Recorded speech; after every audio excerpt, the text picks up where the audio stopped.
with that, I'll turn it over to you, and you can pull up your slideshow. I'll stop sharing mine. Let's see if I can do that. Yep. Are you guys all able to see my slide now? We're good. Perfect. Okay. Hi, everybody. Thank you for inviting me here. I'm so delighted to present on the topic that is so dear to my heart.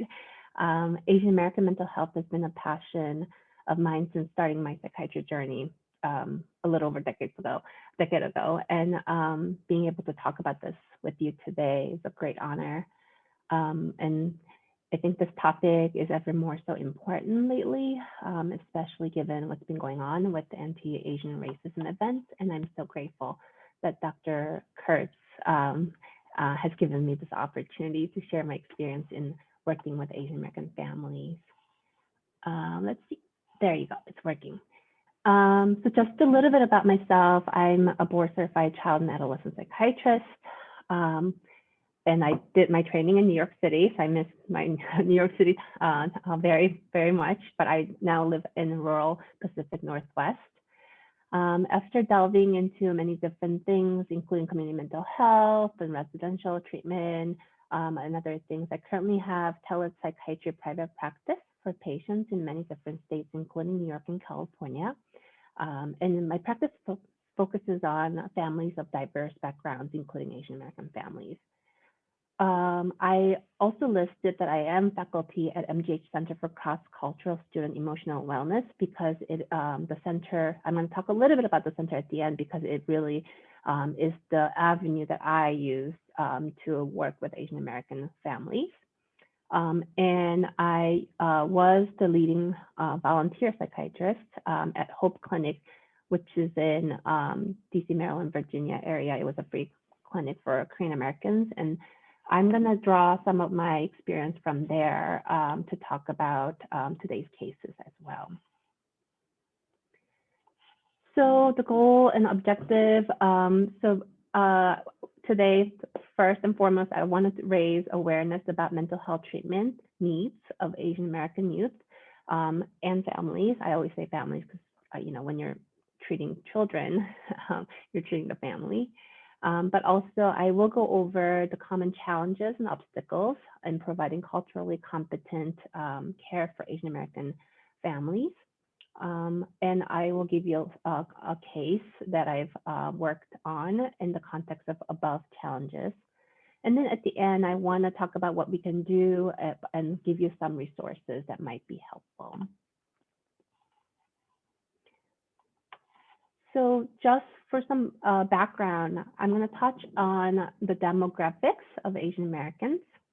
So Asian Americans are currently the fastest growing minority group in the United States, according to the 2010 US Census, more than a decade ago. Asian Americans make up about 5.6% of the total population, about 17.3 million. It's projected that Asian Americans age 17 and under will make up about 7.7% of the total youth population in 2050. And also as a total, Asian Americans will surpass 46 million by 2060. So we're not the biggest minority group, but we are the fastest growing minority group. And in the next couple of decades, we will be bigger for sure. I put this slide up because I want to emphasize that Asian American, the term Asian American is quite actually a political term, and it really encompasses vastly heterogeneous group in both its ethnic and cultural makeup and educational level and socioeconomic status. So while there's over 20 subgroups identified in this Asian American umbrella, at least about 85% of Asian Americans fall into one of the 6 large subgroups: Chinese, Filipino, Indian, Vietnamese, Korean, and Japanese. The additional groups such as Burmese, Bangladeshis, Cambodians, Pakistanis, Thais are aggregated in the census data as other Asians. And then in recent decades, there is a growing population of Asians who identify themselves as Asian combined with another race, referred to as multiple race Asians. The socioeconomic status of Asian Americans span also across the spectrum, even though there's a generalized trend of higher overall household income, wealth, education, and attainment, and employment compared to the national average. So if you actually, I don't know if you can see it, but if you actually look at it, Bhutanese and Burmese have higher poverty rates when compared to the national average. But while the Indians and Japanese have a much lower poverty rates. So like to me, the important message from these data is that Asian Americans are truly really heterogeneous in so many layers. Most people think of Asian Americans as East Asians with higher educational level and hence higher income level. Basically kind of an example of model minority, right? But especially in dealing with mental health services, I think it's very important to note that there are people in other extremes and they tend to have a different needs. Okay, so I don't know if anybody knows this show. This is a scene from a show called Fresh Off the Boat. I think it ended a couple of years ago, but this show really embodies so many funny but not untrue aspects of being an Asian American family. I put this slide up and said Asian American what? Well, first to be funny, but also to actually highlight the fact that Asian American mental health is not something that is talked about much at all, both within Asian community, but also outside of the community as well. And I mean, I don't know how many of you actually see Asian Americans in your practice. Not that many, I'm assuming. It's really actually very rare to see any Asian Americans in mental health treatment setting.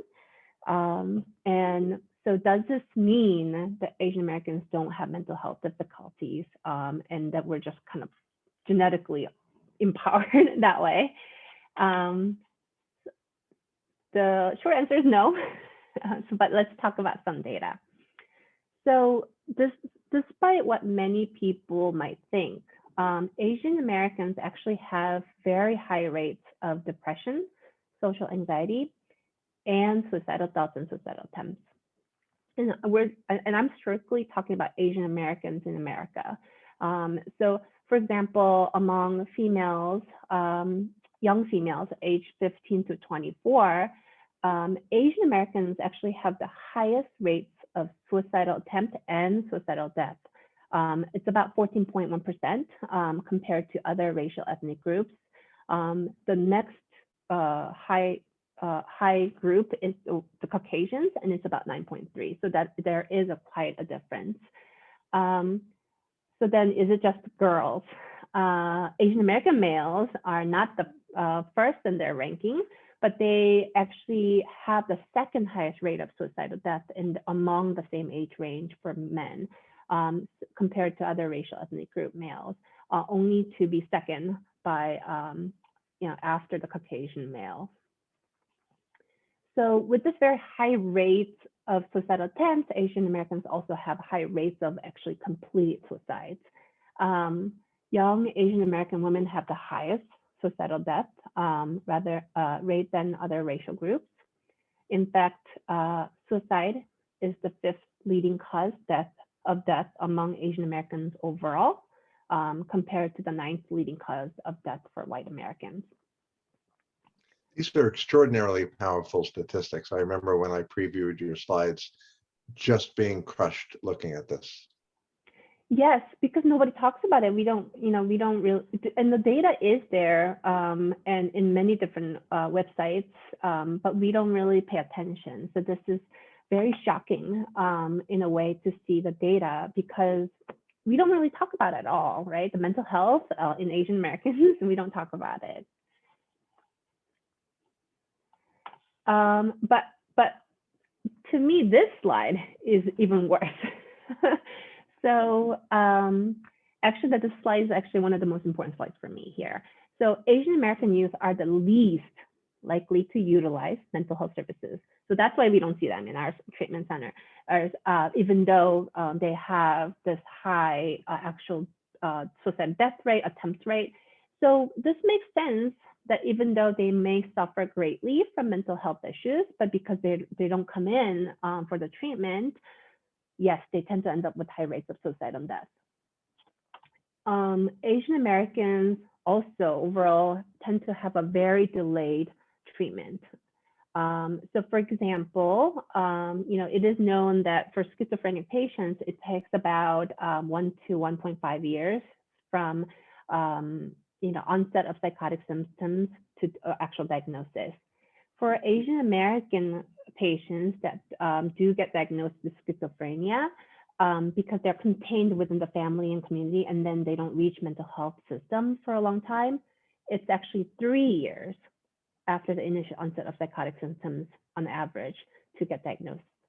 So 1 year is all, it's long too, but for Asian Americans, that's more than double, almost triple the time that they get diagnosed.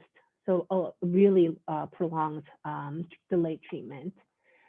Also, mental health services are not sought out until all the other resources are exhausted, especially in Asian American communities. So they tend to support their family members in silence until they're, to the point where they're unable to take care of them. So, they usually come into the mental health service either very, very, very sick clinically or usually in crisis. So I did my training at Beth Israel Mount Sinai, which is in East Village, and it happens to be the closest psychiatric ER from Chinatown in Manhattan. And so when I was a resident working there, if we ever saw a Chinese name on emergency room board, we would joke, like the residents would joke, like, we don't even have to see this patient because they're going to be admitted. And that's half joking, but it's true because they don't come in until they're very, very sick. So almost all of them tend to get admitted.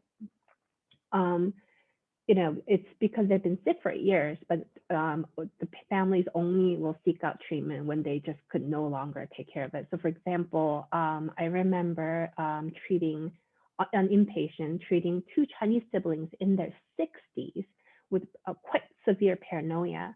And it was their first time being seen ever, even though they've been having the paranoia for decades, because they lived in this little tiny Chinatown apartment and they wouldn't come out of the apartment, but they survived because their other siblings will bring food.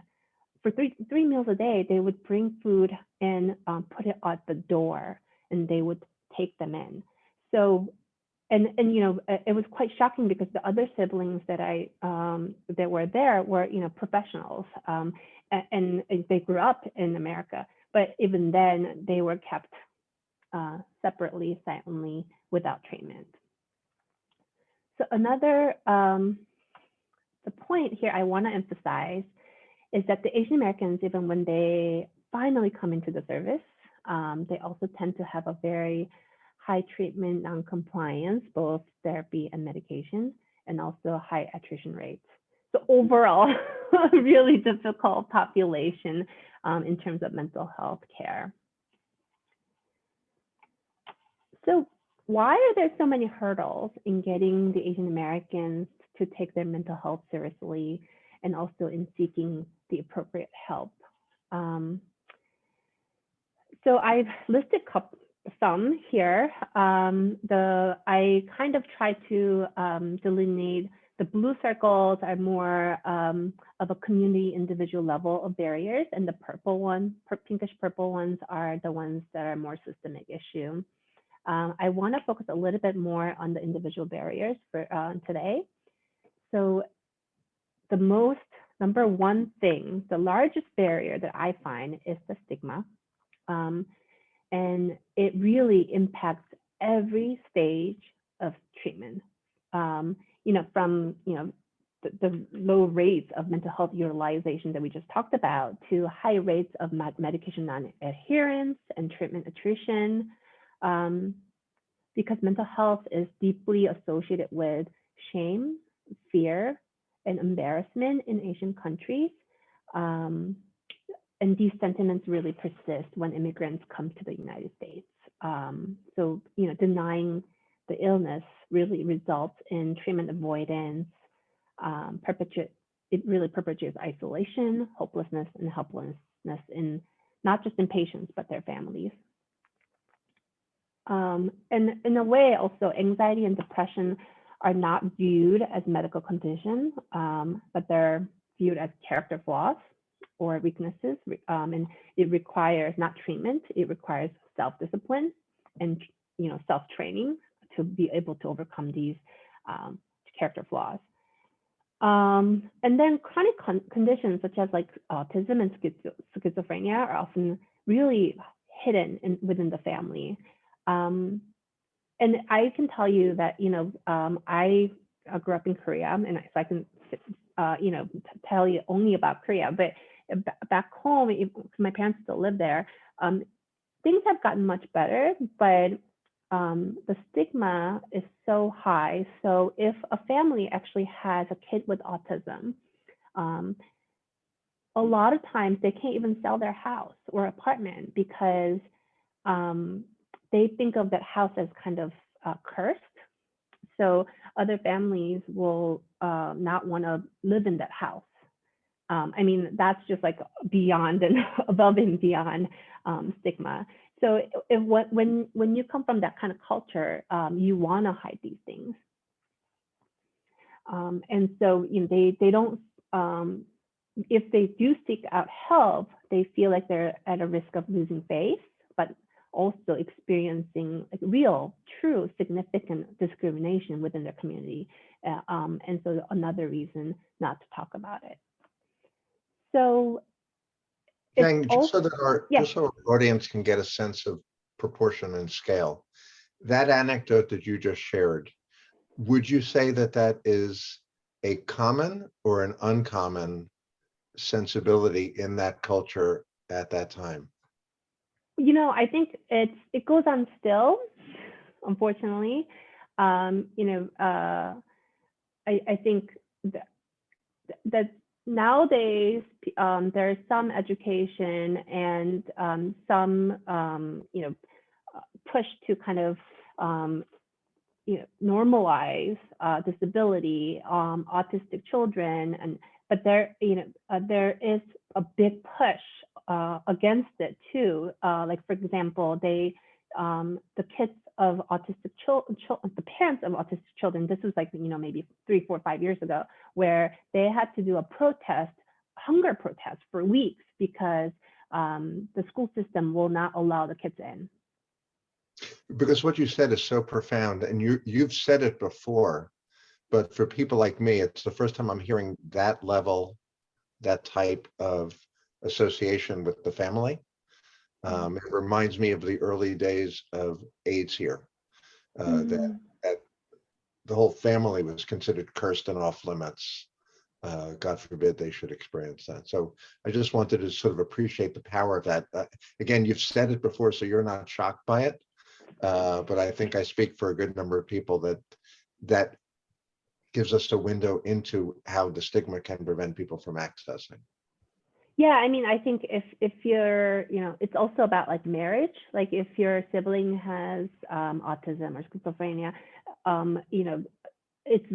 it would be very difficult for that sibling to be accepted to another family because they're worried that that sibling gene will come to their, children. So it's just overall, it's very difficult for the family for sure. It is shocking. So the culture from host country of origin really matters. The data shows that Asian Americans who have acculturated to American culture are more likely to access mental health treatment. The second and third generation immigrants are more likely to seek help than first generation immigrants. And the further they are from household of Asian cultural values, the more likely that they'll seek treatment.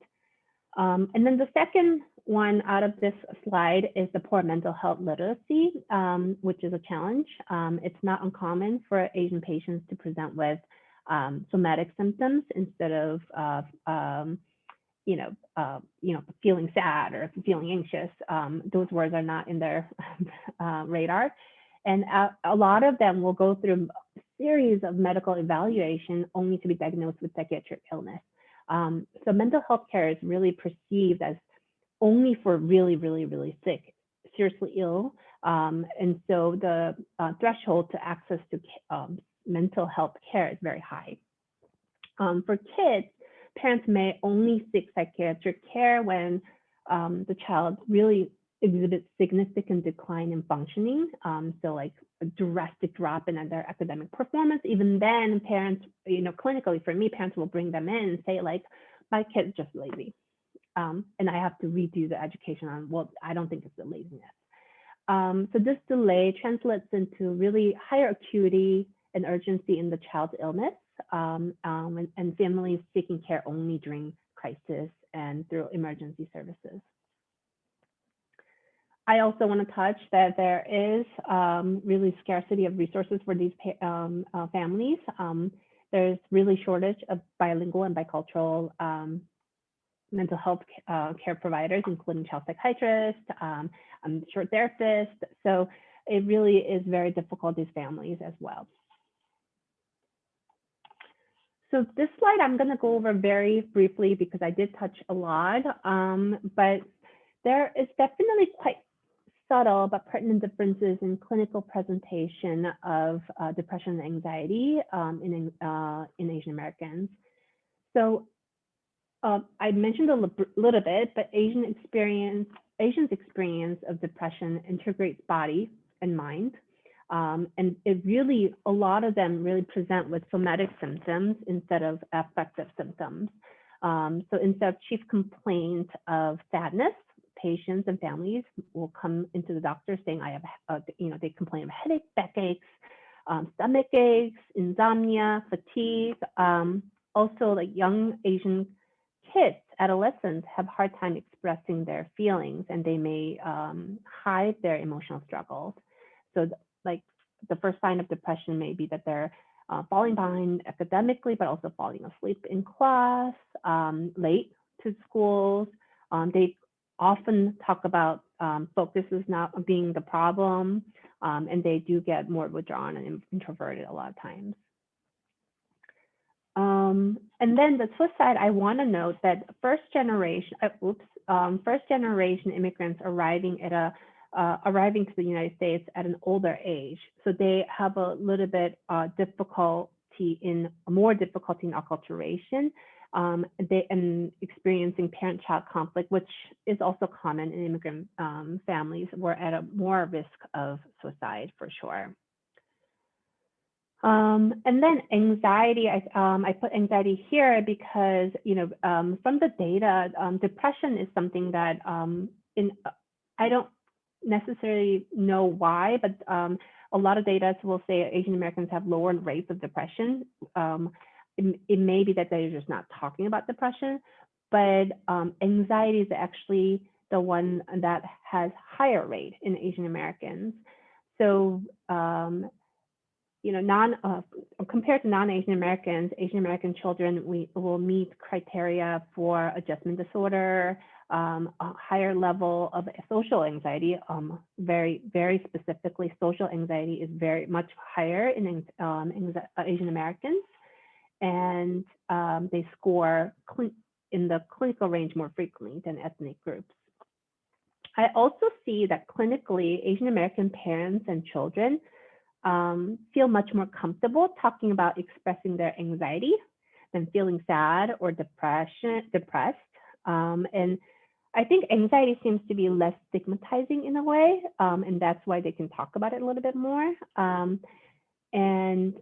And also, I think anxiety is what these families feel like it's a big deterrent to their life, and so they're more willingly admitting to having anxiety and seeking help.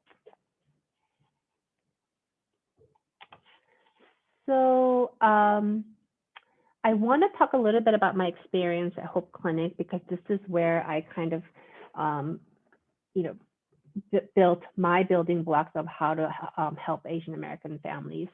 So the Hope Clinic it was unfortunately because I left and there was no other psychiatrist to take over. It was a free psychiatric clinic supported by Korean Community Service Center of Greater Washington, which has 50+ year history. And it was purely volunteer work for me, but I was there for a couple of years providing bilingual bicultural psychiatric services 1 day a week, like max 4 hours, seeing both adults and children who have lower income. And we also accepted a lot of patients whose parents could not speak English.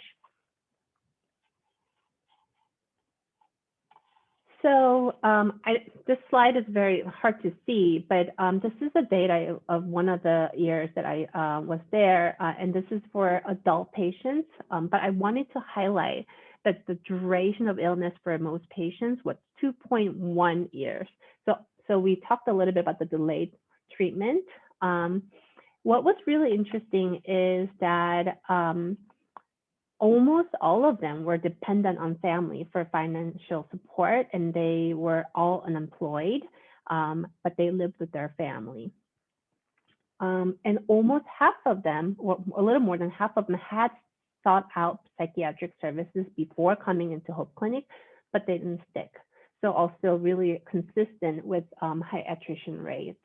What was shocking for me is also the educational level. So even though almost all of them were unemployed and were dependent on family for financial support, their educational level was quite high. A little less than half of them had gone to at least some college. A lot of them finished. Some of them also went to postgraduate school, yet they were unfunctional. This is the data for children of that year. So I didn't see too many kids, but I wanted a list of this because I want to highlight this. So the ones in darker pink, if you actually look at it very closely, so if you look at the depression ADHD child, I put in monthly check-in. Why is that? So what is the treatment for depression ADHD? You would think about medication and therapy. But talking about stigma and treatment non-compliance, the parents did not want medication. Parents also did not want therapy, weekly therapy. But if I didn't build a rapport with this family, then I knew that this kid would just fall through the cracks. So I required that we meet monthly for check-ins, just so that I can keep an eye on them and maybe build some more rapport and trying to see if we can get them to the right path. This OCD boy of 17 years old, he had pretty significant intrusive thoughts that he would say he would have intrusive thoughts up to about 100 times a day, and it really interfered with his academic stuff. And we all know that OCD treatment with the significant exposure therapy plus minus the medication, but of course the parents did not see the value in therapy. And so I would see him monthly and talk about fighting his intrusive thoughts, but I did medicate him. The medication did help. I think it went to like maybe 20 times, but really he continued to have these thoughts and did not have skills to kind of be able to get rid of them. But it was very difficult situation where parents were really not willing, and we're free, right? And then of course this one with conversion disorder, patient did not follow up at all afterwards. I also want to note the diagnosis that it's not just anxiety and depression. It was, gender dysphoria, psychosis, first break, psychosis, conversion disorder. So these are quite significantly really sick kids. And a lot of them were, when they came in to, bilingual bicultural clinic, it wasn't because they wanted to come in. It was almost all of them had been referred by school. Referred, I say referred, but it's more like pushed, because this is what happened. You know, the school would push and push, and at one point the school will say, you know, if you don't get your child evaluated, and then we do not want her or him come back to school until the safety and all that is evaluated. Then the parents are forced to come in. So I want to quickly talk a little bit about case of Luke, because his case, I worked for many years with him through the Hope Clinic, but also embodies many layers of what happened, the challenges that we had. So Luke was a 15-year-old Korean American adolescent assigned female gender at birth, and he initially actually presented with his parents at Gender Clinic at Children's National Medical Center. So I was a fellow there, and I happened to be rotating Gender Clinic that month and was Korean and fluent in Korean. So I was in his case. In Gender Clinic, he reported being transgender male and desired to use male pronouns, male name, and to transition. Parents were very resistant. The only reason that they came into this clinic was because his sister, who was in college, saw the information on Gender Clinic on a newspaper and had made an appointment for them. So, so that was, you know, very telling. But what was really hard was at that appointment, the patient reported having frequent suicidal ideation, the last one being the night before the appointment, which was like, what do we do with this, right? But so clearly he needed treatment, but the parents were unwilling to come back to Children's Hospital because it was in DC. They lived out in Virginia. They were just kind of like, it's too far. So since I was working in Hope Clinic once a week, we referred them to Hope Clinic, which was in Virginia, close to where they lived. And the week after I met them at Hope Clinic. And of course, the patient continued to have chronic past suicidal ideation and did also have some past self-injurious behavior that was ongoing. But when I talked to mom, she was kind of like, well, I don't see any depression. You know, she's fine, and she knew about the self-injurious behavior, but she was like, well, that's what all teenagers do. And then at that moment, she said, you know, I don't want any medicine and I can't drive here every week. So what do I do, right? Because this is very high risk, you know, not just suicidal thoughts, but also behaviors. And we all know that LGBTQ children also have much higher risk. So the background, the patient was born in Korea and moved to the United States at 2 years old with his family and lived there for all of his life. This was in 2015, so 3 years back, his only father moved back to Korea for his work, and he would go back and forth.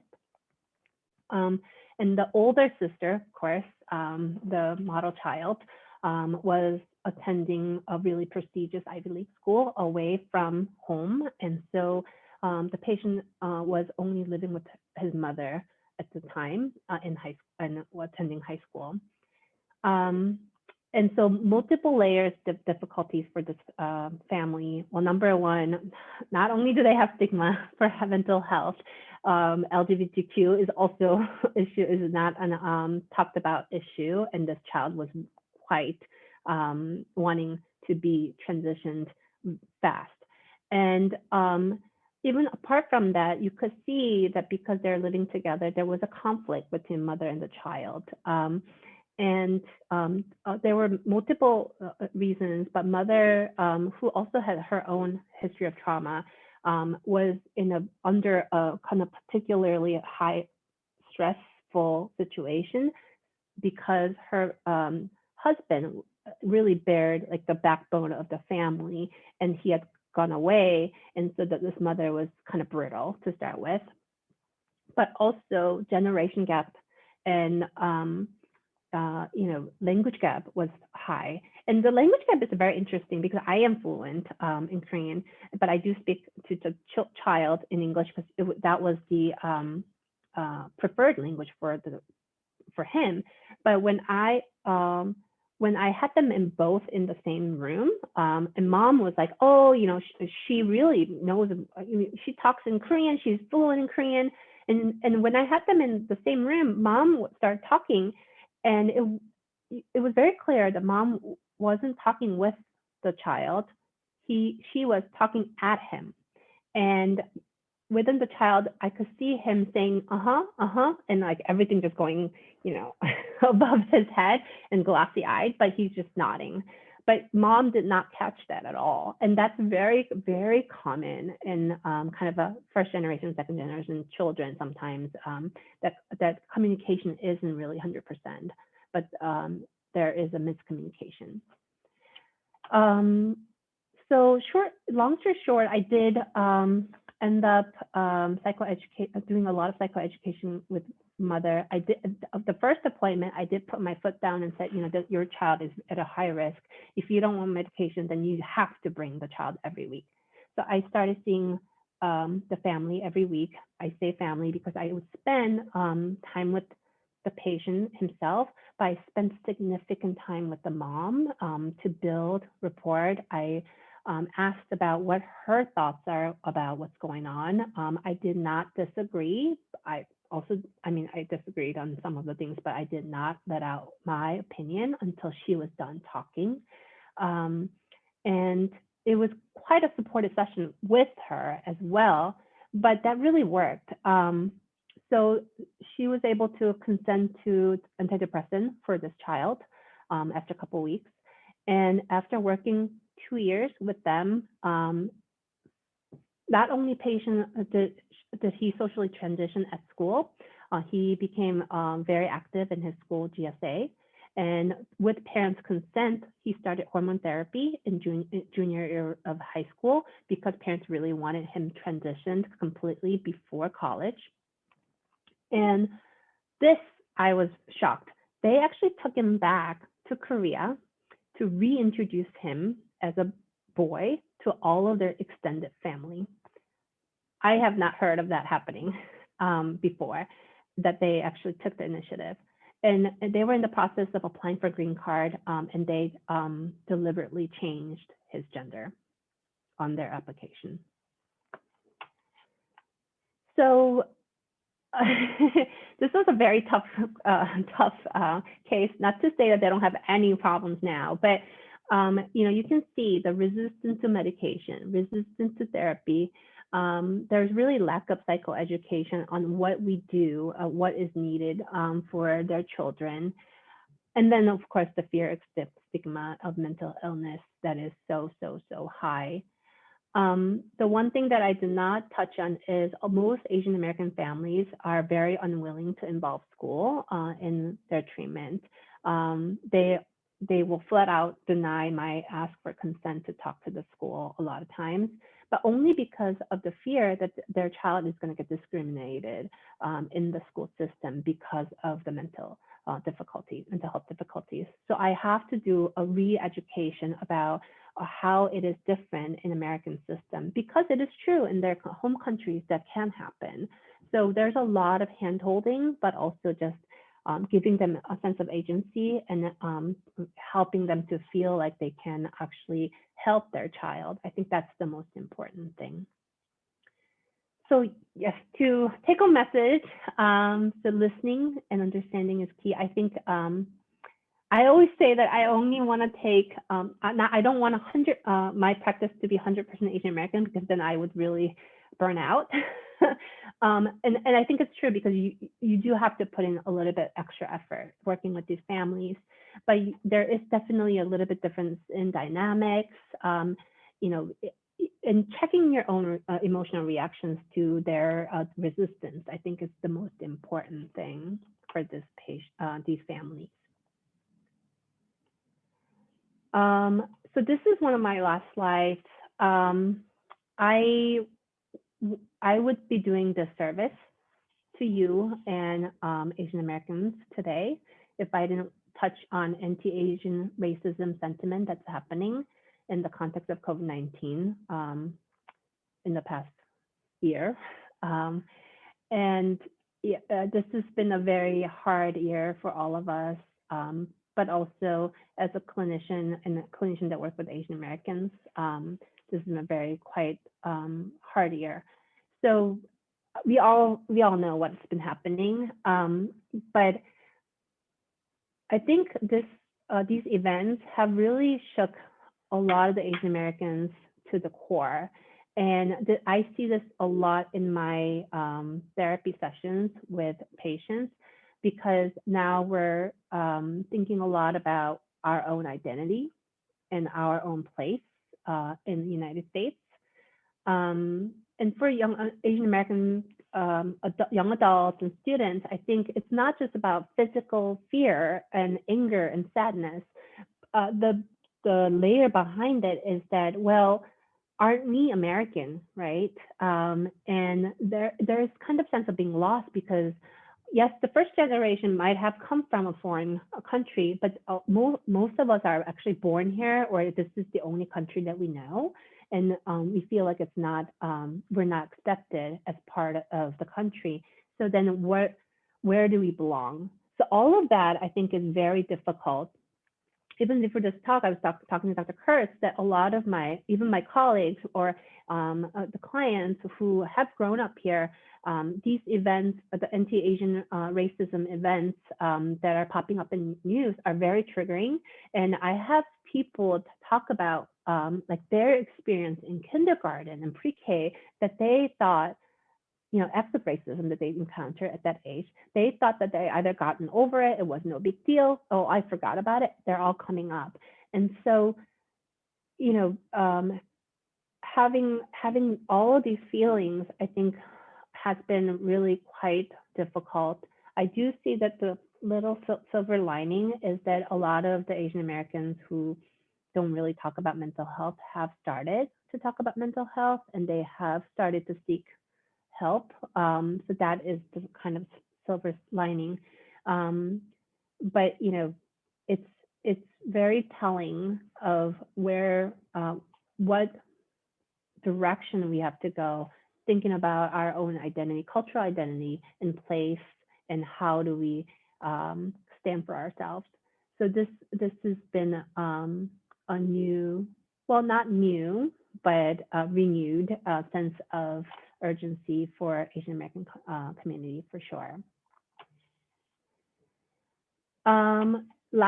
Lastly, I want to talk a little bit about the MGH Center for Cross-Cultural Student Emotional Wellness. This is a Harvard Medical School associated organization.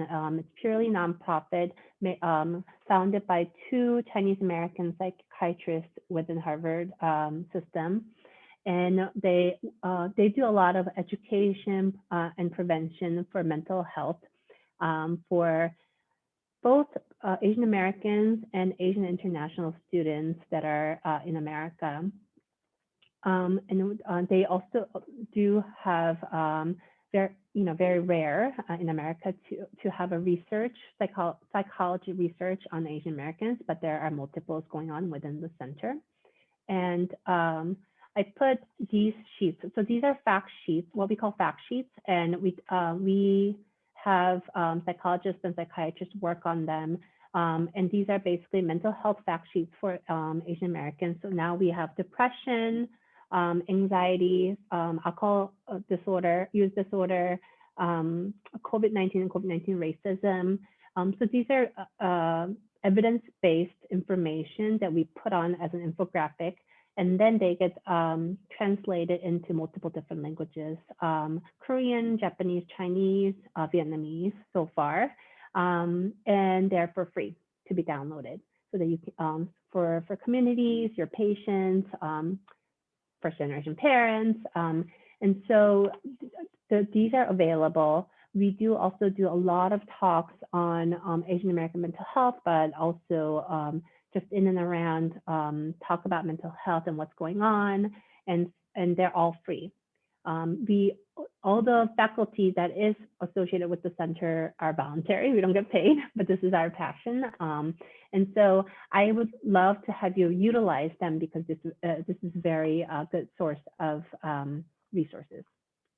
And I did put some resources, the ACAB, American Academy of Child and Adolescent Psychiatry, has a lot of good information. And if you're looking for a Asian American therapist, there is a directory that's online. And not to plug it in, but this cultural psychiatry with child and adolescent and families, I was part of it. But not only on Asian American kids' mental health, but they really put an effort to put in a lot of diverse children and mental health, like including foster care children, refugee children. And so I find that to be something that is very helpful in my clinical setting. And more resources. But I wanted to end this talk saying that thank you for listening, but also there is definitely more work to be done here. And so I'm just glad that people were interested in coming and listening to me. I'm gonna stop sharing. Perfect. Thank you so much. I keep going back to previous slides and thoughts. There's so much to take in. In some of my work in like parent-child interaction therapy, some of the studies done that have been cross-cultural have tried to get away from a therapy model in groups where therapy has a bad taste. One was for Mexican American families where they called it the Ghana model, and the acronym was basically a teaching model rather than a therapy model. Are there ways to think about this for Asian American communities? For example, Dr. Furr, who's a friend and a colleague down at FIU, wrote, if you approach it as a self-discipline strategy, would that be a better fit culturally? What are your thoughts about that? Yeah, why do you think the center, MGH Center for Cross-Cultural Student Emotional Wellness, is named that way? So we try to really take the mental health and therapy, psychiatry out of the equation. So you are right, correct. So we do like a lot of support groups, also, or thinking about like self-medication, self-meditating, or even like we also like spin it when we are talking about kids. We talk about how to help them be successful in life. Things like that. So there's a little bit of success orientation. Yeah, and in that I talk about, well, what do you think is success? Not just scores, right? So like, what do you? But also, I think the studies show that for Asian Americans, kind of like the long-term therapy doesn't work because they do, stop in the middle a lot of times. And so a lot of really short-term CBT-oriented, very didactic series that is quite regimented has been much more effective for Asians and Asian Americans. And the start of Jamie's question was, would the families be more likely to do therapy with her, I assume meaning you, along with prescribing medication? Or so what are your thoughts about that? Do families do better with a combined as opposed to a splintered multi-professional scenario? I think it's that doesn't matter as much. I think it's more, well, number one, a lot of them are very, very medication resistant. But also therapy resistant, as you present. Yes. But if they had to choose one, then they would choose the therapy, right? They have to be in treatment by school, right? And so they would start with therapy. And so I do work a lot with a network of Asian therapists who might start with them, but they get to a point where they're hitting a wall. And so I work with a lot of the Asian therapists to talk about like my approach, which is very conservative. If you come in to see me, that doesn't mean that you're going to get medicine. It's just a second set of eyes. That kind of is really helpful, even when they come in and I think that they may need some medication. If I feel the resistance, then I tell them, I'm going to give you all the information on this, and I want you to think about it. So I don't push it on that first intake, because some people, if I push, then they'll never come back. So it really takes, it's not even double. It's like triple, four times more time and effort to get them wheeled in. Now, if there is really a place where safety is an issue, then I will put my foot down. But there is a kind of sense that they have to feel safe with you before they start anything. I did notice 2 or 3 times, including just now when you said I have to put my foot down, and before you shifted to a different tone. Now, if that works, why doesn't it work more often? And how do you know when to sort of pull out that level of assertion on your part? But there was a definite shift in your tone when you said Oh, you are a therapist. I think it's also, I am trained here, and I am a big proponent of giving people, my patients, agency, and like even the young ones. I want them to know what they're doing, what we are doing in our sessions. I think a lot of times, especially the first generation immigrants, come from a world where, especially the MDs, the physicians, are very paternalistic. And they do what the doctors say, right? And I am very aware of that, and I don't want to be that doctor. But sometimes when I think it's only when the safety of the child is really at stake and they're really not seeing it, or if they're not really, when I feel like there is real risk, then I am comfortable, unfortunately, to say this is what I'm recommending, and you need to really think about it. Yeah. Because it's an interesting different stance in how we have tried to affect patient decisions. Yeah. I guess one of the things I just want to say in passing is, given that about 15% of our practice in my group practice is Asian Americans, I guess I feel very blessed that for one reason or another that they made it through our door. And granted, we have some unique subspecialties that may bring people to us, but I almost want to be saying to these families, thank you for having, crossed that barrier. What would you hope that Anglo therapists would be saying to Asian American families when they come in the door, given what you really, I think of it like when kids with selective mutism have their first words. These are a gift from the gods. We have to know how we're going to honor these and react to these first words. So even coming through the door, what would you hope the conversation would be like in terms of understanding the cultural barriers as they affect that family, not just these now generic kind of principles that you've shared with us? Well, I tend, number one, I let the parents talk a lot, because that when they come in, they've been suffering, and this is kind of the last straw that they were pushed into it, and that they've been having conflicts in their household, so they need to kind of think of it as I think of it kind of as like this is a therapy session for the parents first, because then they feel like they're heard. And so even if they're not very comfortable with English, they'll start talking and you can listen. I don't always agree with what their view of what's happening, but I just listen and try to validate their feelings. I think that's the number one thing that I do that is very helpful. The second thing I would say is, I think I always say it like it's been really hard for the family. Sometimes I don't use it hard for you, because then they get like a little bit like, they're not very individualistic, but if I can say, oh, this has been really hard for the family, and then they feel like they're heard.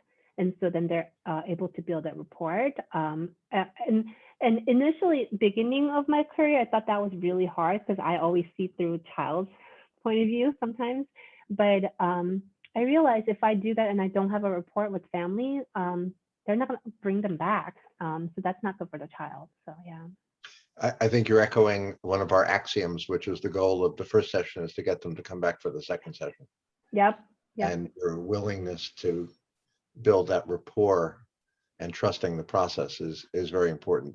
It's a kind of confidence that senior clinicians have that may be harder for younger clinicians. So I just want to support that. Let me share with you some of the questions. Sharon Thomas is a frequent attender of our webinars, and she submitted this thoughtful question. As a Black clinician, I seem to attract more Asian families across diaspora. What do you think this is, and can I amplify this to better serve AP families? And also, I have many Asian children and teens who want to do therapy, but can't get their parents to agree. What might you recommend? It's great that you actually have a lot of Asian kids come in, families come in. I think sometimes, well, it's very well known that especially in the child psychiatry world, there aren't that many Asians. And I can even talk about that, you know, because we're not real doctors, right? Because we're psychiatrists. So there is a discrepancy. How do you think we feel? Not being real doctors. Well, you know, a lot of the Asian parents are like, well, oh, you're going, great, you're going to med school. And then you're like, what? You're doing psychiatry? So there's definitely disproportionately low number of Asians. And a lot of times these Asian families, when they first come into mental health, it's a very scary place, right, for your child. And so they want like a familiar face to start with, even if they don't speak the same language with me.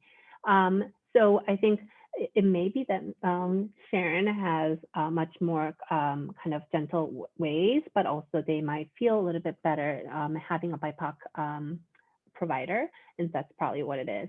And then, you know, I think you just, with the Asian children and teens that want to do therapy, I would say meeting with the, if you're okay with meeting with the parents for one session, even just to talk about what you're seeing. And I also kind of say, you know, therapy is the biggest pillar of the treatment. When I do the medication, it's like a supplement, and therapy is gonna be the one that the kids are gonna have skill sets for the rest of their lives. And so if I were you, I would hone in on the therapy. And so I always tell the parents, but especially Asian parents, that this is what's going to make a difference. And that kind of helps them to think about it in different ways. A lot of times, and I also meet with the parents, when I do therapy for Asian American kids, I do meet with the parents a little bit more frequently because they want to know what progress they're making. They want to know what's going on because they don't know what therapy is. So that's education is helpful. And they, as you're saying, are less trusting of this process called therapy. Mm-hmm. So they will be the deal breakers whether or not the kids continue in that process. Yeah, yeah. I'm in pain with how little time we have, but let me forward the question. I'm an Asian therapist and work with many Asian American patients. Usually, as I see Asian people, lack of emotional expression, which might be a part of their mental health problem, wondering what Dr. Cho's experience of helping them with expressing emotion. Is it necessary to push them to do that? What therapy techniques do you find particularly helpful for Asians to express emotions? It's a good question. I don't have a particular therapy. I can tell you a session that I did with one of the first generation young professional, and she's definitely like that. And she would kind of smile while she's talking about all the hardships. Like quite difficult hardships that she has gone through. And I just kind of said, you know, it's very interesting that you're smiling and talking about these things. You know, your expression doesn't really meet the same level of the struggles. You know, I'm tearing up about hearing this. And then we just kind of passed on. The next time she came in, she said, you know, it really stuck with me. And I asked my best friend, and my best friend told me that, you know, you never cry. And they started talking about her emotional lack of expression, and really kind of started her to think about it. And so it's more, I don't do it very pushfully, but I try to make subtle changes that she can take on. Because you're not going to change it overnight. You are not going to change it overnight. No. It's 1 o'clock. I'm so appreciative to get to know you better in this process and to have you share so much important information with us. This will obviously be a starting point for many of us to learn more about working better with our Asian American families. So thank you for your time and your expertise.